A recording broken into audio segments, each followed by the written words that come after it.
Star హీరోలతో సినిమాలు చేసి స్టార్ హీరోయిన్స్ అనే ట్యాగ్లైన్ నుంచి లేడీ సూపర్ స్టార్స్ గా తమ ఫామ్ కంటిన్యూ చేస్తున్నారు నయనతార, దీపికా పదుకోన్. ఇప్పుడు ఇదే రూట్లోకి వచ్చేస్తోంది నేషనల్ క్రష్ రష్మిక మందాన. కుబేరతో బ్లాక్ బస్టర్ సక్సెస్ కొట్టిన రష్మిక సోలో హీరోయిన్ గా పవర్ఫుల్ సబ్జెక్ట్ తో pan India action project announce చేసి అందరినీ సర్ప్రైజ్ చేసింది. రష్మిక మందన్న ఇప్పుడు ఇది కేవలం పేరు మాత్రమే కాదు, బాక్సాఫీస్ దగ్గర రికార్డు కలెక్షన్స్ రాబట్టేందుకు దర్శక నిర్మాతలకు ఒక బ్రాండ్గా మారింది. 2023లో చేసిన యానిమల్, 2024లో చేసిన పుష్ప 2 ది రూల్, అలాగే ఇదే ఇయర్లో బాలీవుడ్లో చేసిన చావా సినిమా కలెక్షన్స్ పరంగా బాక్సాఫీస్ దగ్గర సత్తా చాటాయి. ప్రతి సినిమా 1000 కోట్లు వసూలు చేయడంతో స్టార్ హీరోయిన్గా రష్మిక పేరు మారుమోగిపోయింది. అయితే సల్మాన్తో చేసిన సికందర్ సినిమా ఫ్లాప్ అయినా ఆ సినిమా ఫెయిల్యూర్ రష్మిక కెరియర్లో పెద్దగా ఇంపాక్ట్ చూపించలేకపోయింది. ఆ తర్వాత పెద్దగా గ్యాప్ లేకుండానే కుబేరతో మరో హిట్ ని తన అకౌంట్లో వేసుకుంది రష్మిక.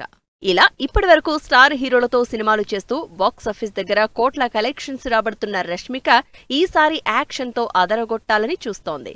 స్టార్ హీరోల పక్కన హీరోయిన్ గా ఎంతసేపు కనిపించినా సక్సెస్ క్రెడిట్ అంతా హీరోలకే వెళ్తోంది. కాబట్టి ఈసారి సోలోగా రంగంలోకి దిగుతోంది రష్మిక.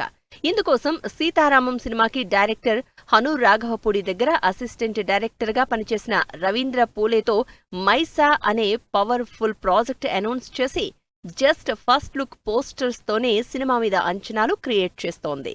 పాన్ ఇండియా సినిమాగా తెరకెక్కబోయే మైసా ఫస్ట్ లుక్ పోస్టర్స్ లో రష్మిక మందన్న పవర్ఫుల్ లుక్ సినిమాపై క్యూరియాసిటీ పెంచేస్తోంది. ముఖంపై రక్తంతో ఆయుధం పట్టుకుని అగ్రెసివ్ గా కనిపిస్తోన్న రష్మిక ఫస్ట్ లుక్ సినిమాలోని తన క్యారెక్టర్ ఇంటెన్సిటీపై ఇంట్రెస్ట్ క్రియేట్ చేస్తోంది. ఇప్పటికే సౌత్ లో నయనతార, బాలీవుడ్ లో దీపికా పదుకోన్. ఒకవైపు హీరోయిన్ గా కమర్షియల్ సినిమాలు చేస్తూనే హీరోలకి పోటీ ఇస్తూ సోలోగా పవర్ఫుల్ మూవీస్ చేస్తున్నారు.